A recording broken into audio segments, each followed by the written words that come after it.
ಓಂ ಶಾಂತಿ. Date ಆಗಿದೆ 18 July 1974. संपूर्ण पवित्र वृत्ति और दृष्टि से श्रेष्ठ तकदीर की तस्वीर.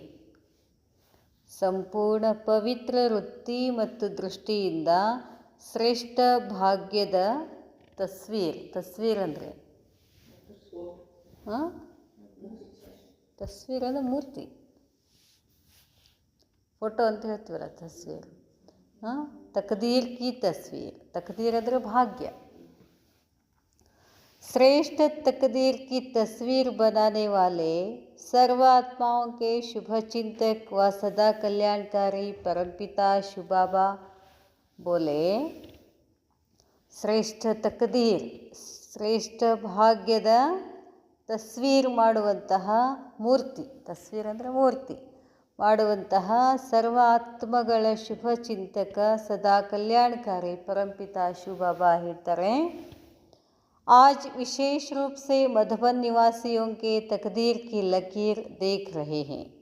ಇಂದು ವಿಶೇಷ ರೂಪದಿಂದ ಮಧುಬನ ನಿವಾಸಿಗಳ ಭಾಗ್ಯದ ರೇಖೆಯನ್ನು ಬಾಬಾ ನೋಡ್ತಾ ಇದ್ರು. ಹರೇಕ್ ಶ್ರೀಮತ್ಗೆ ಅನುಸಾರ, ಹರೇಕ್ ಪ್ರತಿಯೊಬ್ಬರು ಶ್ರೀಮತದ ಅನುಸಾರ ವಾ बाप दादा की पालना के अनुसार अपनी अपनी तकदीर की लकीर बना रहे हैं. ಪ್ರತಿಯೊಬ್ಬರು ಶ್ರೀಮತದ ಅನುಸಾರವಾಗಿ ಅಥವಾ ಬಾಪ್ ದಾದಾರವರ ಪಾಲನಾ ಅನುಸಾರವಾಗಿ ತಮ್ಮ ತಮ್ಮ ಭಾಗ್ಯದ ರೇಖೆಗಳನ್ನು ಬರ್ಕೊಳ್ತಾ ಇದ್ರು ಅಂತ ಹೇಳ್ತಾರೆ ಬಾಬಾ. ಕ್ಯಾ ಅಪನಿ ತಸ್ವೀರ್ ಕೋ ಸದೈವ್ ದರ್ಪಣ್ ಮೇ ದೇಖ್ತೆ ರಹತೆ ಹೋ. ಬರೀ ದೇಹವನ್ನು ಕನ್ನಡಿನಲ್ಲಿ ನೋಡ್ಕೊಳ್ಳೋದಲ್ಲ, ನಮ್ಮ ಭಾಗ್ಯದ ಮೂರ್ತಿ ನೋಡ್ತಾ ಇದ್ದೀರೇನು ಕನ್ನಡಿನಲ್ಲಿ. ಯಾವ ಕನ್ನಡಿನಲ್ಲಿ? ನಿನ್ನೇನು ಹೇಳಿದ್ರು ಬಾಬಾ? ಜ್ಞಾನದ ಕನ್ನಡಿನಲ್ಲಿ ನೋಡಬೇಕು ಅಂತ ಹೇಳಿದ್ರು ಬಾಬಾ. ಬಾಬಾ ಹೇಳ್ತಾರೆ, ಕ್ಯಾ ಇಸ್ ತಕದೀರ್ ಕಿ ಲಕೀರ್ ಕಿ ಮುಖ್ಯ ವಿಶೇಷತಾओं को जानते हो. ಈ ಭಾಗ್ಯದ ರೇಖೆಯ ಮುಖ್ಯ ವಿಶೇಷತೆಗಳೇನು ಅಂತ ತಿಳ್ಕೊಂಡಿದ್ದೀರಾ? ಸ್ಥೂಲ್ ತಸ್ವೀರ್ ವ ಚಿತ್ರ बनाने वाले जानते हैं. ಸ್ಥೂಲ್ ಮೂರ್ತಿ ಅಥವಾ ಚಿತ್ರ ಮಾಡುವಂಥವ್ರು ತಿಳ್ಕೊಂಡಿರ್ತಾರೆ ಏನಂತಂದರೆ, ಇಸ್ ಚಿತ್ರ ಕಿ ವ್ಯಾಲ್ಯೂ ಕಿನ್ ಕಿನ್ ವಿಶೇಷತಾओं के आधार पर होगी. ಆ ಚಿತ್ರ ಬರಹಗಾರನಿಗೆ ಗೊತ್ತಿರ್ತದೆ, ಚಿತ್ರವನ್ನು ಯಾವ್ಯಾವ ರೀತಿಯಾಗಿ ನಾನು ಬಿಡಿಸಿದರೆ ಅದರದ್ದು ಕಿಮ್ಮತ್ತು ಹೆಚ್ಚಾಗ್ತದೆ. स्थूल चित्र की मुख्य विशेषता आकर्षण व वैल्यू उसके फेस के आधार पर ही होती है. ನೋಡಿ ಬಾಬಾ ಹೇಳ್ತಾರೆ, ಮೊನಾಲಿಸಾ ಅಂಥೇಳಿ ಒಂದು ಚಿತ್ರ ಎಷ್ಟು ಫೇಮಸ್ ಆಗೋಯ್ತು. ಎದರ ಆಧಾರದ ಮೇಲೆ? ಮುಖಚರ್ಯ ಆಧಾರದ ಮೇಲೆ. ಅದನ್ನು ಹೇಳ್ತಾರೆ ಬಾಬಾ, वैल्यू उसके फेस के आधार पर ही होती है. कोई भी चित्र को देखेंगे तो सबकी नज़र पहले उसके चेहरे अर्थात फेस पर ही जाती है. ಯಾವುದೇ ಚಿತ್ರ ಆಗಲಿ ಮೂರ್ತಿ ಆಗಲಿ ಫಸ್ಟ್ ನೋಡೋದೇನನ್ನ? ಮುಖವನ್ನು ನೋಡ್ತಾರಲ್ಲ. ಹರ್ ಚಿತ್ರಕ್ಕೆ ನೈನ್ ಚೈನ್ ದೇಖ್ತೆ ಹುಯೇ ಹಿ. ಮತ್ತು ಆ ಮುಖದಲ್ಲಿ ಫಸ್ಟ್ ನೋಡೋದೇನು? ಕಣ್ಣನ್ನು. ನೈನ್ ಚೈನ್, ಆ ಮುಖದ ಕಳೆ. ಬಾಬಾ ಹೇಳ್ತಾರೆ, ಚಹರೆ ಅರ್ಥಾತ್ हर चित्र के नैन चैन देखते हुए उन चित्रों की वैल्यू की जाती है. ಪ್ರತಿಯೊಂದು ಚಿತ್ರ, ಪ್ರತಿಯೊಂದು ಮೂರ್ತಿಯ ಬೆಲೆ ಎದ್ರ ಮೇಲೆ ಆಗ್ತದೆ ಅಂತಂದರೆ ಆ ಮುಖ ಚೆಹರೆ ಮೇಲೆ ಅಂತ ಹೇಳ್ತಾರೆ ಬಾಬಾ. ಅದ್ರ ಮೇಲೆ ಕಿಮ್ಮತ್ ಮಾಡ್ತಾರೆ. ವೈಸೆ ಭಿ is ತಕದೀರ್ K Tasveer Ki value, ಹಾಗೆಯೇ ಈ ಭಾಗ್ಯದ ಮೂರ್ತಿಯ ಬೆಲೆ ಮುಖ್ಯ ಕಿನ್ ಬಾತೋಂ ಪರ್ ಹೋತಿ ಹೈ. ನಮ್ಮ ಭಾಗ್ಯದ ಮೂರ್ತಿ ಎದ್ರ ಮೇಲಿದೆ ಅಂತ ಹೇಳ್ತಾರೆ ಬಾಬಾ. ಯಾವ ಮಾತುಗಳ ಮೇಲೆ?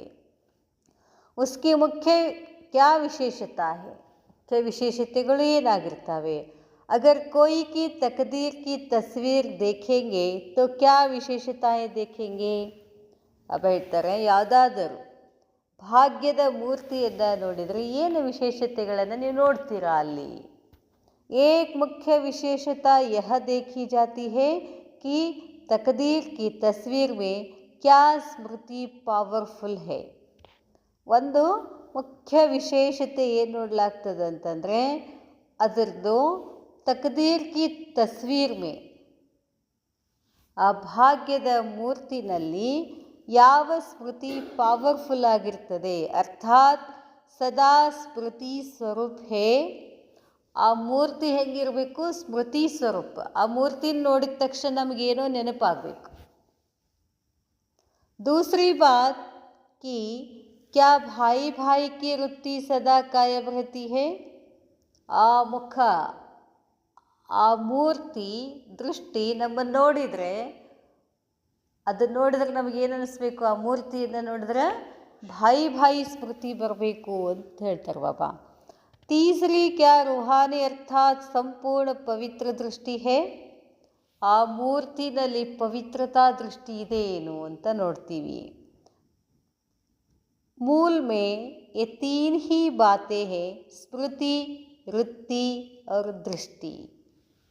ಆ ಮೂರ್ತಿನಲ್ಲಿ, ಆ ಮೂರ್ತಿ ನೋಡಿದ ತಕ್ಷಣ ನಮಗೇನು ಬರಬೇಕು? ನಮಗೆ ಏನೋ ಸ್ಮೃತಿ ಬರಬೇಕು. ಆ ಮೂರ್ತಿಯ ವೃತ್ತಿ ಏನು ಅಂತ ಗೊತ್ತಾಗ್ತದೆ. ಆ ದೃಷ್ಟಿ ಹೆಂಗೆ? ದೇವಿ ದೇವತೆಗಳ ಮೂರ್ತಿ ನೋಡಿದ್ರೆ ನಮ್ಗೆ ಏನು ಅನ್ನಿಸ್ತು? ಕಣ್ಣು ಎಷ್ಟು ಹಾಡು ಹೊಗಳ್ತೀವಿ, ಕಮಲದ ಮಗದೋಳೆ, ಕಮಲದ ಕಣ್ಣೋಳೆ,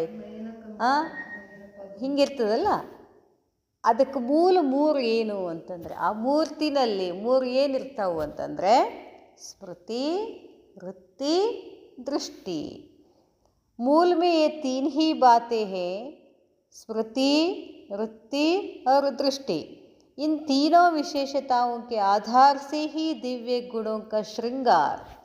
ಈ ಮೂರು ವಿಶೇಷತೆಗಳ ಆಧಾರದಿಂದನೇ ದಿವ್ಯ ಗುಣಗಳ ಶೃಂಗಾರ ಅಥವಾ ಚಮಕ್ ಅಥವಾ ಝಲಕ್, यह तीनों ही बातें युक्तियुक्त व श्रेष्ठ है और यह यथार्थ है. तो ऐसी तकदीर की तस्वीर ऑटोमेटिकली सर्व आत्माओं को अपनी तरफ आकर्षित करती है. ಉಲ್ಜಾರ್ತಾ ಇದೆ ನೋಡಿದ್ರೆ ಹೆಂಗರ್ಥ? ಹಂಗೆ ಇದ್ದಾರಲ್ಲ ಅವರು. ಅವ್ರ ಕಣ್ಣು, ಅವ್ರ ಪ್ರೀತಿ ಹೆಂಗೆ, ಮುಖ ಹೆಂಗಿತ್ತು ಇಲ್ಲೇ ನೋಡಿದ್ದು. ಅದು ಹೇಳ್ತಾರೆ ಬಾಬಾ, ಅಷ್ಟು ಆಕರ್ಷಿತ ಆಗ್ತದೆ. ಏನು ಹೇಳಿದ್ರು ಬಾಬಾ? ಸ್ಮೃತಿ ಹೆಂಗಿರ್ಬೇಕಂತ ಹೇಳಿದರು? ವೃತ್ತಿ ಭಾಯಿ ಭಾಯಿದಿರಬೇಕು, ಸ್ಮೃತಿ, ವೃತ್ತಿ, ದೃಷ್ಟಿ ಪವರ್ಫುಲ್ ಇರಬೇಕು, ಪ್ರೇಮಮಯ ಇರಬೇಕು, ಇವೆಲ್ಲ ಇರಬೇಕು. ಇದ್ದಾಗ ಅದು ಏನಾಗ್ತದೆ? ಆ ಮೂರ್ತಿ ಆಕರ್ಷಣೀಯ ಆಗ್ತದೆ. ಆವಾಗ ಆತ್ಮ ಏನಾಗ್ತದೆ? ಭಾಗ್ಯವಾನ್ ತಸ್ವೀರ್ ಆಗ್ತದೆ ಅಂತ ಹೇಳ್ತಾರೆ ಬಾಬಾ. ಹೇಳ್ತಾರೆ, अगर यह तीनों ही बातें युक्तियुक्त व श्रेष्ठ हैं और यह यथार्थ है, तो ऐसी तकदीर की तस्वीर ऑटोमेटिकली सर्व आत्माओं को अपनी तरफ आकर्षित करती हैं. जैसे स्थूल नेत्रों के नैन चैन रास्ता चलते हुए आत्मा को भी अपनी तरफ आकर्षित कर देते हैं, ऐसे ही यह तकदीर की तस्वीर भी सर्व आत्माओं को अपनी रूहानी दृष्टि व सदा स्मृति और वृत्ति से अपनी तरफ आकर्षित जरूर करती है. ಹೇಗೆ ಸ್ಥೂಲ ಮೂರ್ತಿ ಆಕರ್ಷಿತ ಮಾಡ್ತದೋ ಹಾಗೆ ನೀವೂ ಕೂಡ ರಾಸ್ತಾ ಚಲ್ತೆ ಹುಯೆ, ಹೋಗ್ತಾ ಹೋಗ್ತಾ ನಾವು ಆತ್ಮಗಳು ಎಲ್ಲರಿಗೂ ಆಕರ್ಷಿತ ಆಗಬೇಕು ಅಂತಂದರೆ ನಮ್ಮ ದೃಷ್ಟಿ, ನಮ್ಮ ಸ್ಮೃತಿ, ನಮ್ಮ ವೃತ್ತಿ ಏನಿರಬೇಕು? ಶ್ರೇಷ್ಠ ಇರಬೇಕು. ಅದಕ್ಕೆ ಹೇಳ್ತಾರೆ ಬಾಬಾ, जैसे स्थूल चित्र देहधारी बनाने में अर्थात देह अभिमान में लाने के निमित्त बन जाते हैं. ಹೇಗೆ ಸ್ಥೂಲ ಚಿತ್ರಗಳು ಇರ್ತಾವಲ್ಲ, ಫೋಟೋ ಅವೆಲ್ಲ ಬಿಡಿಸ್ತಾರಲ್ಲ, ಅವ್ರು ಏನು ಆಕರ್ಷಣೆ ಮಾಡ್ತಾರೆ? ದೇಹದ ಪಾರ್ಟ್ಸ್ಗಳನ್ನು ಆಕರ್ಷಣೆ ಮಾಡ್ತಾರೆ. ಆವಾಗ ಆ ಚಿತ್ರಕ್ಕೆ ಏನಿರ್ತದೆ? ಬೆಲೆ ಬರ್ತದೆ. ಮೂರ್ತಿ ಆಗಬೇಕು ಅಂತಂದರೆ ಕಣ್ಣು, ಮುಖ್ಯವಾಗಿ ಕಣ್ಣು, ಮುಖ, ಹರ್ಷಿತ ಮುಖ. ಬಾಬಾ ಹೇಳ್ತಾರೆ,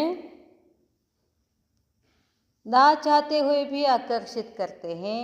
कच्चे ब्राह्मणों को व देही अभिमानी बनने के पुरुषार्थियों को भी आकर्षित कर देहाभिमानी बना देते हैं।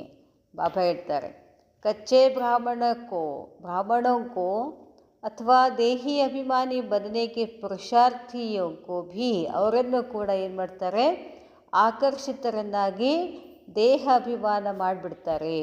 जो ही फिर कंप्लेंट करते हैं कि रास्ता चलते चैतन्य चित्र व जड़ चित्र देखते हुए आत्माभिमानी से देहाभिमानी बन जाते हैं। ಮತ್ತು ಒಂದು ಕಂಪ್ಲೇಂಟ್ ಮಾಡ್ತಾರೆ, ಹೋಗ್ತಾ ಹೋಗ್ತಾ ಚೈತನ್ಯ ಚಿತ್ರ ಅಥವಾ ಜಡ ಚಿತ್ರ ನೋಡ್ತಾ ಆತ್ಮಾಭಿಮಾನಿಯಿಂದ ಎಲ್ಲಿ ಬರ್ತಾರಂತವರು ದೇಹಾಭಿಮಾನದಲ್ಲಿ ಬಂದುಬಿಡ್ತಾರೆ। ऐसे ही जब रूहानी चित्र व तस्वीर आकर्षण में बनावेंगे तो अनेक आत्माएं चलते फिरते भी देह अभिमानी से निकल देही अभिमानी बन जावेंगे।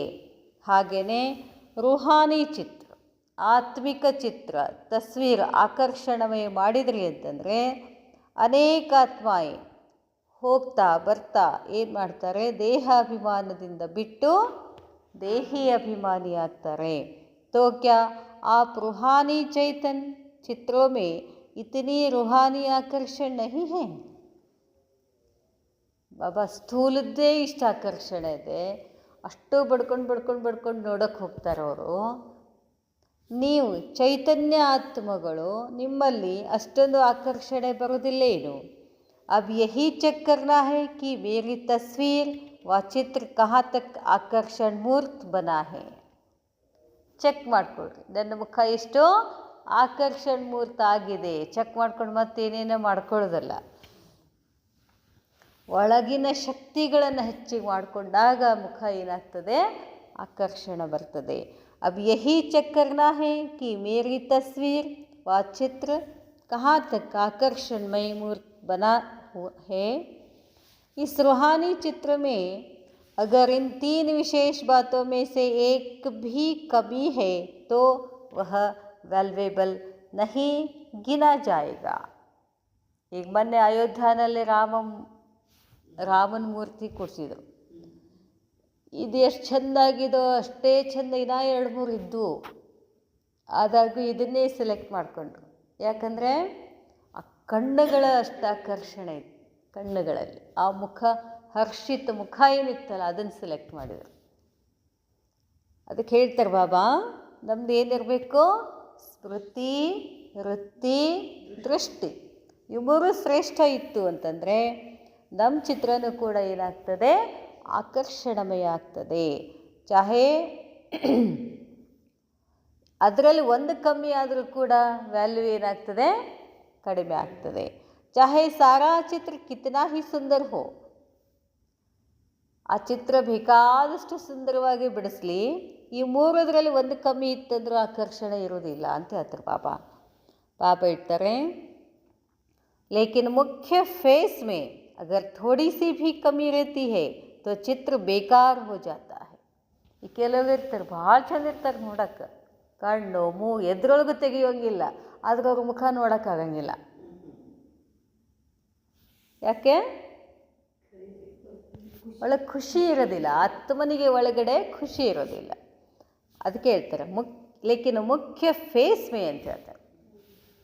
ಫೇಸ್ನಲ್ಲಿ ಬರಬೇಕು ಅಂದರೆ ಬರೀ ಫೇಸ್ ಹೊರಗಿನ ಶೃಂಗಾರದಿಂದ ಆಕರ್ಷಣೆ ಆಗೋದಿಲ್ಲ।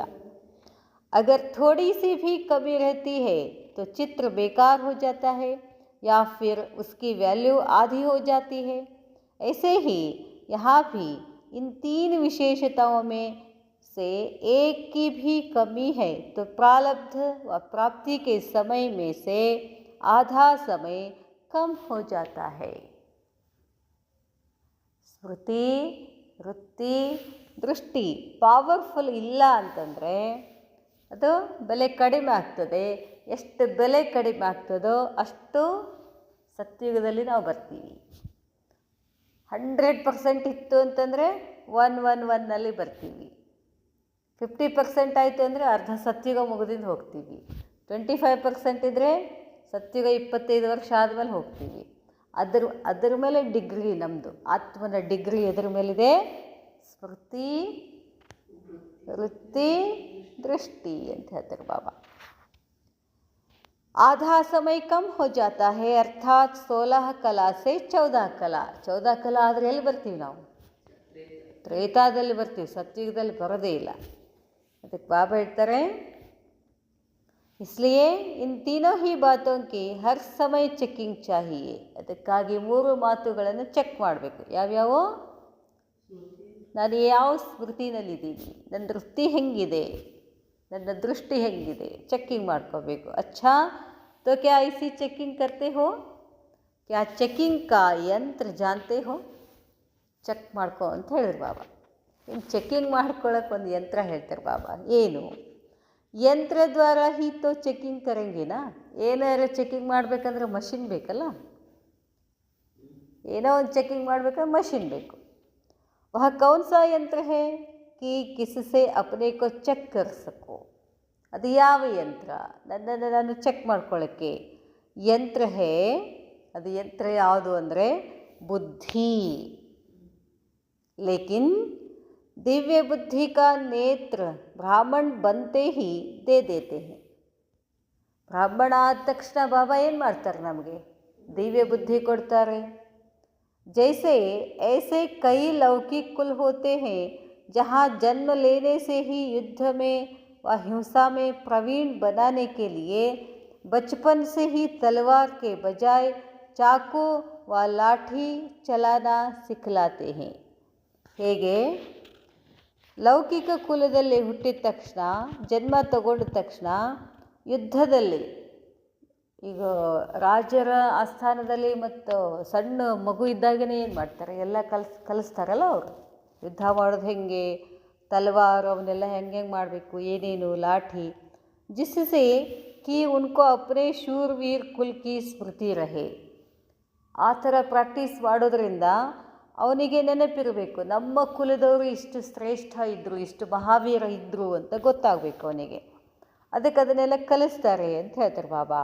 बाप दादा भी हर ब्राह्मण को माया के वार से बचने के लिए, ನಮ್ಮದು ಯುದ್ಧ ಅದ ಇದೆ. ಎದ್ರ ಜೋಡಿ ಯುದ್ಧ? ಮಾಯೆ ಜೊತೆ ಯುದ್ಧ ಮಾಡಬೇಕು ಅಂತಂದರೆ, ಅದರಿಂದ ನಾವು ಬಚಾವಾಗಬೇಕು ಅಂತಂದರೆ, ಮಾಯಾಕೋ ಪರಖನೆ ಕೆ ಲಿಯೆ, ಮಾಯೆ ಇದು ಹೌದು ಅಲ್ಲ ಅಂತ ಪರಖ ಮಾಡಿಕೊಳ್ಳೋ ಸಲುವಾಗಿ ಬಾಬಾ ಹೇಳ್ತಾರೆ, ಯಹ ದಿವ್ಯ ಬುದ್ಧಿ ಕಾ ನೇತ್ರ ದೇತೆ ಹೇ. ಬಾಬಾ ನಮಗೆ ದಿವ್ಯ ಬುದ್ಧಿಯ ಕಣ್ಣು ಕೊಡ್ತಾರೆ. ಲೇಕಿನ್ ದಿವ್ಯ ಬುದ್ಧಿ के बजाय जब साधारण लौकिक बुद्धि वाले बन जाते हैं तब माया को परख नहीं सकते, व माया के वार से बच नहीं सकते, व अपनी चेकिंग नहीं कर सकते. ದಿವ್ಯ ಬುದ್ಧಿ ಇಲ್ಲ ಅಂತಂದರೆ ಮಾಯ ಬಂದಿದ್ದು ಗೊತ್ತಾಗೋದಿಲ್ಲ, ಅದ್ರ ಜೊತೆ ಯುದ್ಧ ಮಾಡ್ತಿರೋದು ಗೊತ್ತಾಗೋದಿಲ್ಲ, ಏನೂ ಗೊತ್ತಾಗೋದಿಲ್ಲ ಅಂತ ಹೇಳ್ತಾರೆ ಬಾಬಾ. ಪೆಹಲೆ ಯಹ ದೇಖೋ कि क्या अपना दिव्य बुद्धि रूपी नेत्र अपने पास कायम है. ಮೊದಲು ಚೆಕ್ ಮಾಡಿಕೊಳ್ಳ್ರಿ, ಏನು ದಿವ್ಯ ಬುದ್ಧಿ ನೇತ್ರ ನನ್ನ ಹತ್ರ ಇದೆ ಅಥವಾ ಇದೆಯಾ, ಖಾಯಂ ಇದೆಯಾ. ಕಹಿ ದಿವ್ಯ ಬುದ್ಧಿ ರೂಪಿ ನೇತ್ರ ಪರ್ माया के संग दोष व वातावरण का प्रभावशाली जंग तो नहीं लग रहा है, व कोई डिफेक्ट तो नहीं कर रहा है. ಚೆಕ್ ಮಾಡ್ಕೋಬೇಕಂತಾರೆ ಬಾಬಾ. ದಿವ್ಯ ಬುದ್ಧಿ ರೂಪ ನೇತ್ರ ಕಣ್ಣಿನಲ್ಲಿ ಏನಾದರೂ ಸಂಘದೋಷ ಇದೆ ಏನು, ವಾತಾವರಣ ನಿಮ್ಮ ಮೇಲೆ ಪ್ರಭಾವ ಬೀಳ್ತದೇನೋ, ಏನಾದರೂ ದೋಷ ಇದೆ ಏನು, ಚೆಕ್ ಮಾಡ್ಕೊಳ್ಳಿ ಅಂತ ಹೇಳ್ತಾರೆ ಬಾಬಾ. अपनी ऐसी श्रेष्ठ तस्वीर बनाने के लिए मुख्य 3 विशेषताओं को भरने के लिए 3 शब्द याद रखें. ಇಂಥ ಶ್ರೇಷ್ಠ ಮೂರ್ತಿ ಆಗಬೇಕು ಅಂತಂದರೆ ಮುಖ್ಯವಾಗಿ 3 ವಿಶೇಷತೆಗಳನ್ನು ತುಂಬ್ಕೊಳ್ಳಿಕ್ಕೆ 3 ಶಬ್ದ ನೆನಪಿಟ್ಕೋಬೇಕು. ಸ್ಥಿತಿ ಹೇಳಿದ್ರಲ್ಲ, ಸ್ಥಿತಿ ನಿರ್ವಾಣ ಸ್ಥಿತಿ ಮೇ ಹೋನಾ ಹೈ. ನಿರ್ವಾಣಿ. ಎರಡನೇದ್ದು ನಿರ್ಮಾಣ ಬನನ, ಓರು ನಿರ್ಮಾಣ ಕರ್ನ. ಯಾವಾಗ ನಿರ್ಮಾಣ ಇರ್ತೀವೋ ಆಟೋಮೆಟಿಕ್ಕಾಗಿ ನಿರ್ಮಾಣ ಆಗೇ ಬಿಡ್ತದೆ. ಮಾನಿತ್ತು ಅಂತಂದರೆ ನಿರ್ಮಾಣ ಮಾಡಲಿಕ್ಕಾಗೋದಿಲ್ಲ. ನಿರ್ವಾಣ ಸ್ಥಿತಿ ಮೇ ಹೋನಾ ಹೇ. ನಿರ್ವಾಣ ಸ್ಥಿತಿ ಅಂದರೆ ಎಲ್ಲಿರೋದು? ಪರಬ್ಧಾಮದಲ್ಲಿರೋದು. ನಿರ್ಮಾಣ ಬನನಾ ಹೇ.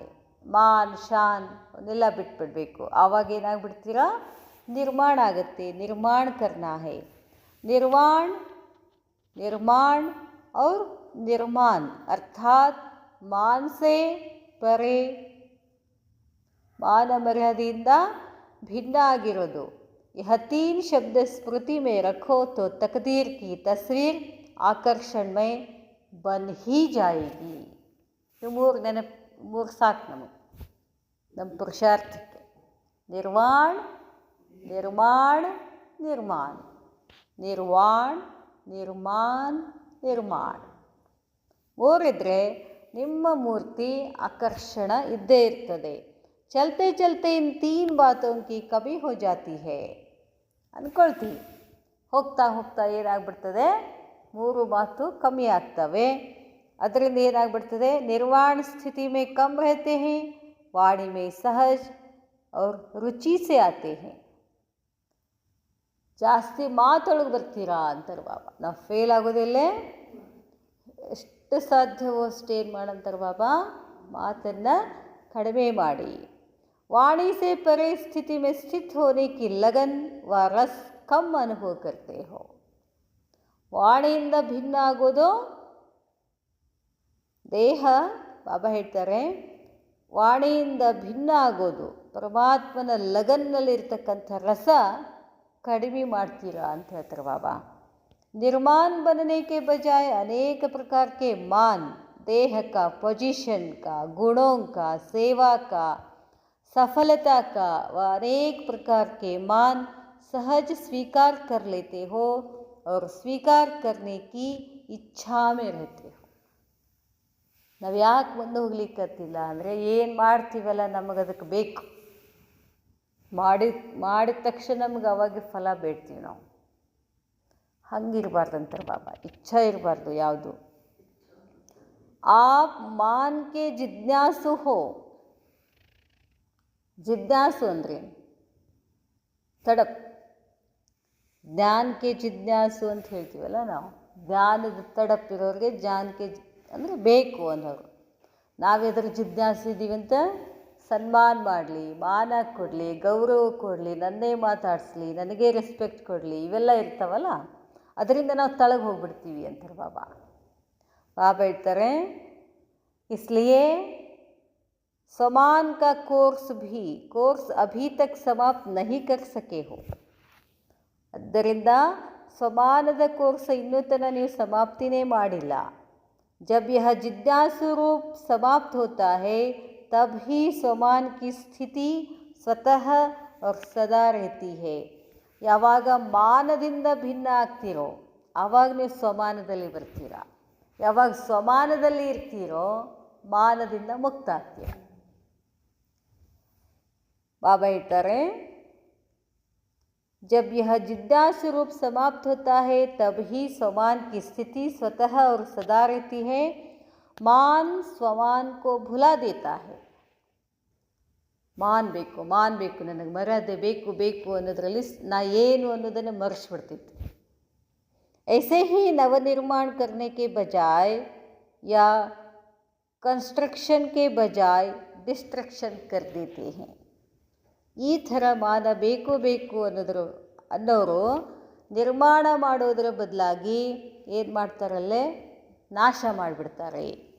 ಅರ್ಥಾತ್ नवनिर्माण के बजाय कभी कभी कोई की स्थिति को नीचे गिराने के निमित्त बन जाते हैं. ಹಂಗೆ ಹೇಳ್ತಾರೆ ಬಾಬಾ. ನವನಿರ್ಮಾಣ ಮಾಡೋದರ ಬದಲಾಗಿ ಅವ್ರು ಏನು ಮಾಡಿಬಿಡ್ತಾರೆ, ತಮ್ಮ ಸ್ಥಿತಿನೂ ಕೆಡಿಸ್ಕೋತಾರೆ, ಇನ್ನೊಬ್ಬರ ಸ್ಥಿತಿಯನ್ನು ಕೆಳಗೆ ಹಾಕ್ಸ್ಬಿಡ್ತಾರೆ ಅಂತ ಹೇಳ್ತಾರೆ ಬಾಬಾ. ಅಲ್ಲಿಗೇನಾಯ್ತದೆ? ಡಿಸ್ಟ್ರಕ್ಷನ್ ಆಯಿತು. ಮತ್ತು ವಾತಾವರಣ ಹಾಳು ಮಾಡ್ತೀರಿ ಅಂತಂದರೆ ಮತ್ತೆ ಸಿಟ್ಟು ಬಂದುಬಿಡ್ತೈತಿ. सदैव हर कर्म में व हर संकल्प में चेक करो कि यह संकल्प, बोल व कर्म क्या नवनिर्माण के निमित्त है. ನನ್ನ ಪ್ರತಿಯೊಂದು ಸಂಕಲ್ಪ ಏನಾಗಬೇಕಾಗಿದೆ? ಸತ್ಯುಗವನ್ನು ನಿರ್ಮಾಣ ಮಾಡುವಂಥ ಸಂಕಲ್ಪ ನಾನು ಮಾಡಬೇಕು. ಅದಕ್ಕೆ ಚೆಕ್ ಮಾಡಿಕೊಡ್ರಿ. ಈಗ ನೀನೇನು ಸಂಕಲ್ಪ ಮಾಡಿದಲ್ಲ, ಇದು ಸತ್ಯುಗ ನಿರ್ಮಾಣ ಮಾಡಲಿಕ್ಕೆ ನಿಮಿತ್ತ ಆಯ್ತೇನು ಈ ಸಂಕಲ್ಪ ಅಂತ ಚೆಕ್ ಮಾಡ್ಕೊಳ್ಳಿ. ಐಸಿ ಸ್ಟೇಜ್ ರಖನೆ ಸೆ ಸರ್ವ ವಿಶೇಷತಾಯೇ ಸ್ವತಃ ಹಿ ಆ ಜಾವೇಗಿ. ಈ ಥರ ನೀವು ಸ್ಥಿತಿ ಇಟ್ಕೊಂಡ್ರೆ ಎಲ್ಲ ವಿಶೇಷತೆಗಳು ತಂತಾನೇ ಬರ್ತವೆ ಅಂತ ಹೇಳ್ತಾರೆ ಬಾಬಾ. ಯಹ ಹೈ ವರ್ತಮಾನ ಸಮಯ ಪುರುಷಾರ್ಥ ಕೋ ತೀವ್ರ ಕರ್ನೆ ಕಿ ಯುಕ್ತಿ. ವರ್ತಮಾನ ಸಮಯದ ಪುರುಷಾರ್ಥ ತೀವ್ರ ಆಗಬೇಕು ಅಂತಂದರೆ ಏನು ಹೇಳಿದ್ರು ಬಾಬಾ?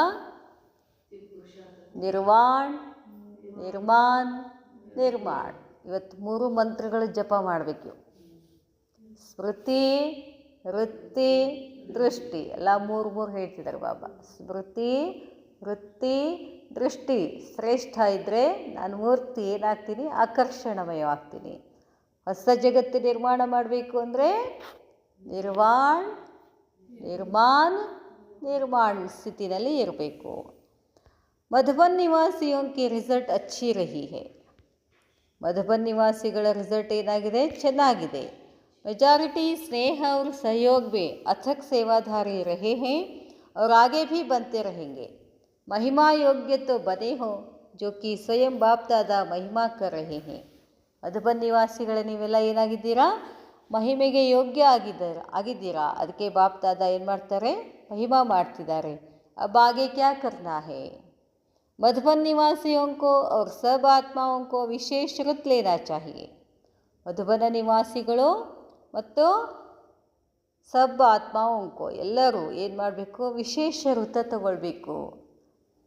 ಕೌನ್ಸ ಎಲ್ಲ ವೃತ ಮಾಡ್ತೀವಿ ನಾವು, ಮಾಡಬೇಕಾಗಿದ್ದು ವೃತ ಬಿಟ್ಟು. ಸ್ಥೂಲ ವೃತ ಸಾಕಷ್ಟು ಮಾಡ್ತೀವಿ.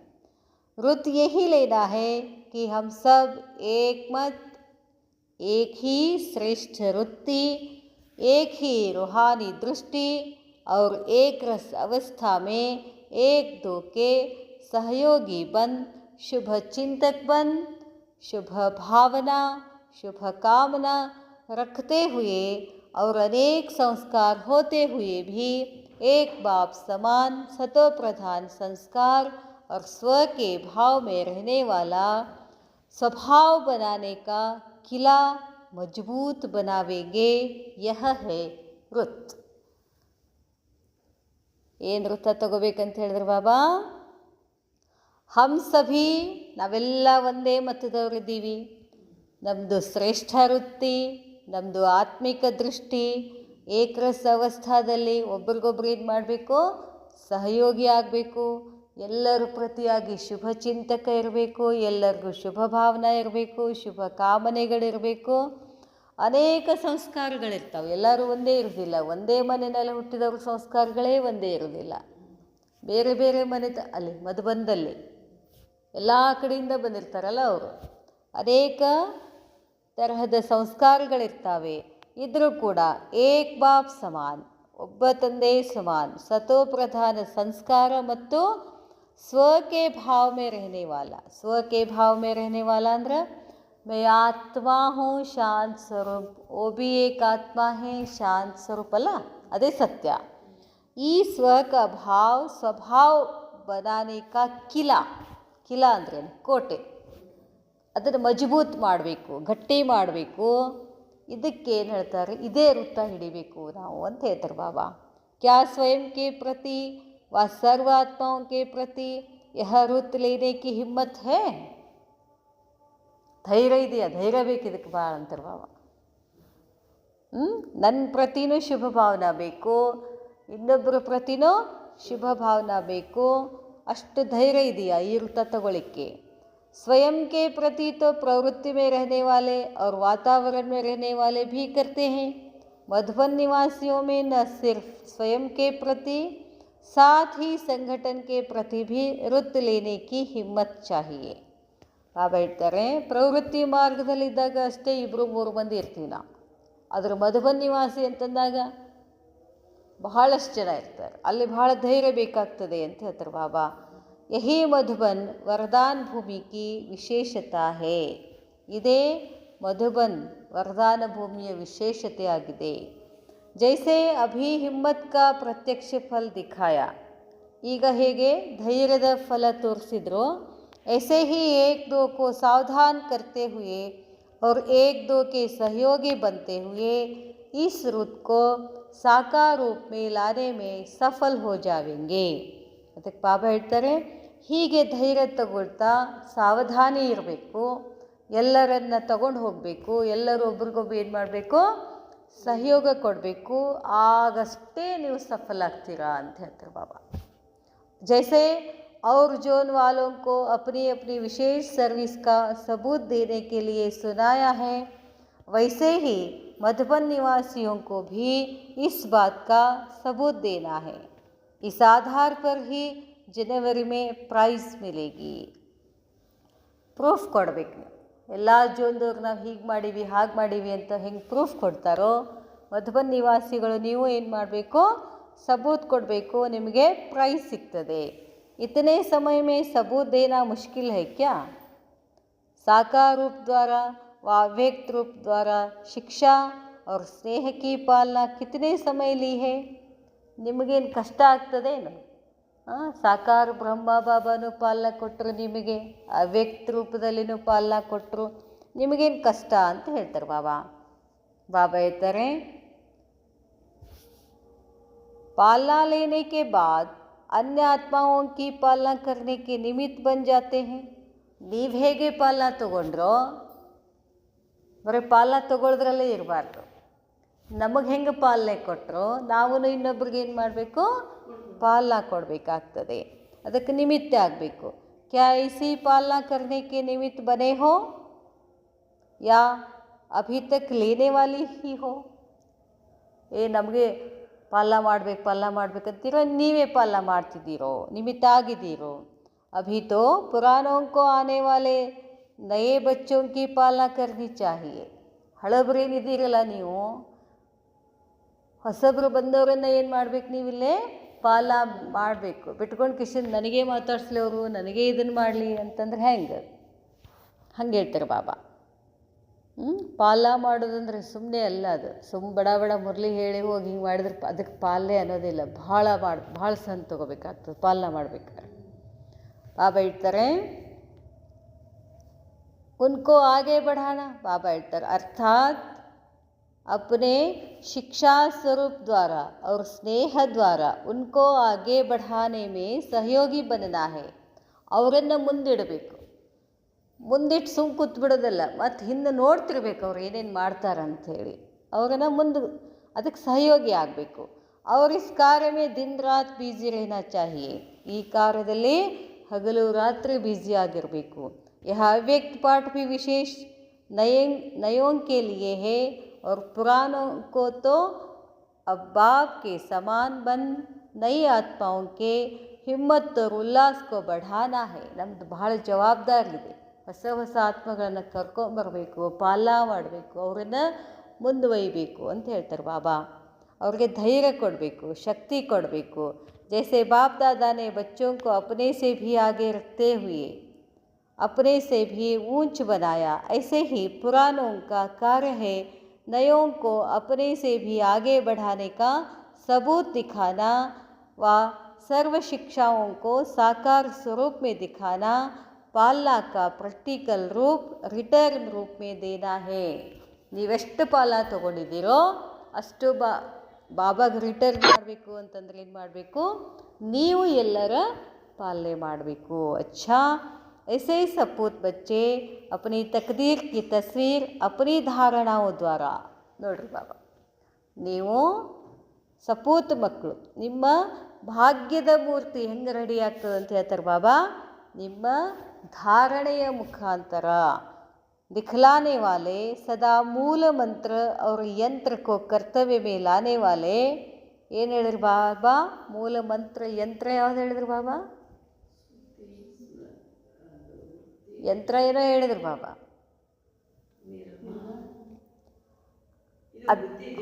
ದಿವ್ಯ ಬುದ್ಧಿ ಯಂತ್ರದಿಂದ ನೀವೇನು ಮಾಡಬೇಕು, ಚೆಕ್ ಮಾಡ್ಕೋಬೇಕು.